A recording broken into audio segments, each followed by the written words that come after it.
আসসালামু আলাইকুম রহমতুল্লাহি ওয়া বারাকাতুহু। আশা করি সবাই ভালো আছেন এবং সুস্থ আছেন। আজ আমরা জানতে চলেছি প্রাচীন মিশরের হারিয়ে যাওয়া প্রযুক্তি, যা আজও বিজ্ঞানীরা ব্যাখ্যা করতে পারেনি। চলুন তাহলে আমরা মূল ভিডিওতে যাই। আপনি কি জানেন হাজার হাজার বছর আগে এমন এক সভ্যতা ছিল যারা পাথরের উপর পাথর বসিয়ে তৈরি করেছিল? যন্ত্রপাতি ছিল না বিদ্যুৎ, ছিল না ক্রেন বা লেজার, তবুও তারা এমন সব কাজ করেছে যা আজকের ইঞ্জিনিয়ারদেরও বিস্ময় ফেলে দেয়। চলুন দেখে আসি প্রাচীন মিশরে এমন কিছু প্রযুক্তি বা নির্মাণ কৌশল যা এখনো আধুনিক বিজ্ঞান সম্পূর্ণভাবে ব্যাখ্যা করতে পারেনি। গ্রেট পিরামিড অব গিজা বানানো হয়েছিল প্রায় খ্রিস্টপূর্ব 2600 সালে ফারাও বা খুফুর আমলে। এই পিরামিডের প্রতিটি পাথর খণ্ডের ওজন গড়ে 2.5 টন, আর মোট পাথরের সংখ্যা প্রায় 23 লক্ষ। প্রশ্ন হচ্ছে, এই বিশাল পাথরগুলো তারা কোথা থেকে আনলো আর কিভাবে এমন নিখুঁতভাবে বসালো, যেখানে একটা কাগজের পাতাও মাঝখানে ঢোকে না? আজকের প্রযুক্তিতে এটি বানাতে কমপক্ষে 20 বছর এবং আধুনিক যন্ত্রপাতি লাগে, কিন্তু 4500 বছর আগে কেবল হাতের জোর আর কিছু কাঠ এবং যন্ত্রপাতি ব্যবহার করে এটা কিভাবে সম্ভব? বিদ্যুৎ, বাগদাদ, ব্যাটারির মতো কিছু কি মিশরেও ছিল? অনেকে মনে করেন প্রাচীন মিশরে প্রাথমিক বৈদ্যুতিক প্রযুক্তি ছিল। এর পিছনে এক রহস্যময় প্রমাণ। ডেন্ডেরা টেম্পলের দেওয়ালে খোদাই করা ডেন্ডেরা লাইট বাল্ব।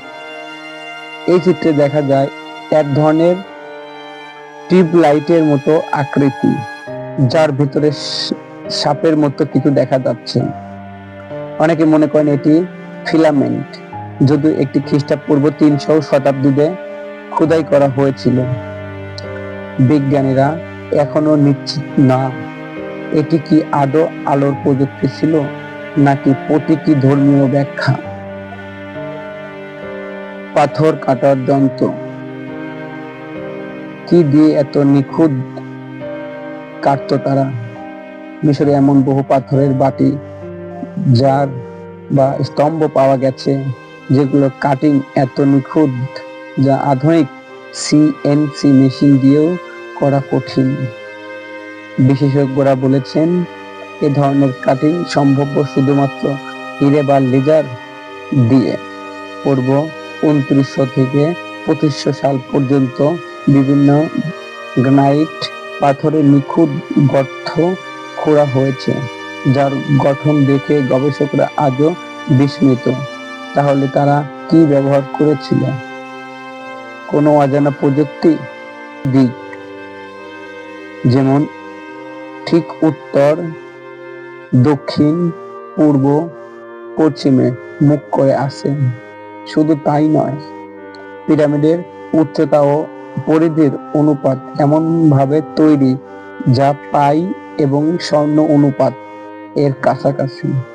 তাদের ক্যালেন্ডার, সূর্য ঘড়ি এবং নক্ষত্র পর্যবেক্ষণ এত নিখুঁত ছিল যা আধুনিক জ্যোতির্বিদদেরও চমকে দেয়।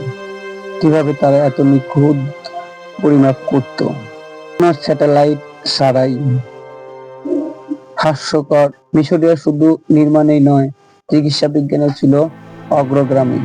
খ্রিস্টপূর্ব 1550 সালে ইব্রাস প্যাপিরাস এ 700 এর বেশি ওষুধ গাছের ব্যবহার দেখা যায়, যাদের অস্ত্রোপচারে ব্যবহার হতো। ধাতব যন্ত্রপাতি যা রেডিওলজিক্যাল রিপোর্টে এখন স্পষ্ট। প্রশ্ন ওঠে, এত জটিল মেডিকেল জ্ঞান কোথা থেকে এলো? তাদের কিছু অস্ত্রোপচারের যন্ত্র যেমন হেমিং সিজার আধুনিক যন্ত্রের সঙ্গে মিলে যায় আশ্চর্যভাবে। আজও আমরা পিরামিড দেখি, তাদের হাইরোগ্লিফি পড়ি, তাদের মমি নিয়ে গবেষণা করি, কিন্তু মনের ভিতরে একটাই প্রশ্ন, কিভাবে তারা এটা সম্ভব করেছিল। বিজ্ঞানীরা যত এগিয়ে যাক, প্রাচীন মিশরে অনেক প্রযুক্তি আজও রয়ে গেছে রহস্য ঘেরা। আপনার